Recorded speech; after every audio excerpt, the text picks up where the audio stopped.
ফেব্ৰুৱাৰীত বন সুৰক্ষা বাহিনীত নতুনকৈ 600 জনক নিযুক্তি দিয়া হ'ব বুলি দীক্ষান্ত সমাৰোহত ঘোষণা মুখ্যমন্ত্ৰী ডক্টৰ হিমন্ত বিশ্ব শৰ্মাৰ। অহা অক্টোবৰ মাহত অসম পুলিচৰ নিযুক্তিৰ প্ৰক্ৰিয়া আৰম্ভ হ'ব আৰু 10 মে তাৰিখে আমি এই নতুন নিযুক্তিৰ প্ৰক্ৰিয়া আমি সমাপন কৰিম।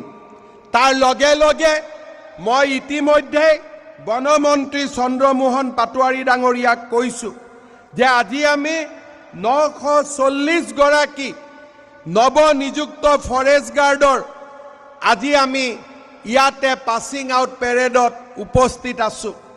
অহা ফেব্ৰুৱাৰী মাহৰ ভিতৰত আৰু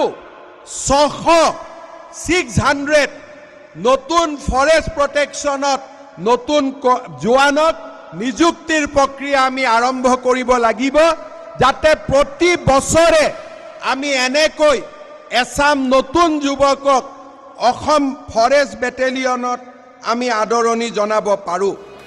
আৰু এই দীক্ষান্ত সমাৰোহত মুখ্যমন্ত্ৰীয়ে উত্থাপন কৰিলে ৰাজ্য চৰকাৰৰ স্বচ্ছ আৰু নিকা নিযুক্তিৰ প্ৰসংগ। আৰু এই স্বচ্ছ আৰু নিকা নিযুক্তিৰ প্ৰক্ৰিয়াৰ বাবে এতিয়া এনেদৰে দীক্ষান্ত সমাৰোহত অংশ ল'ব পাৰিছে কেৱল যোগ্যজনেহে।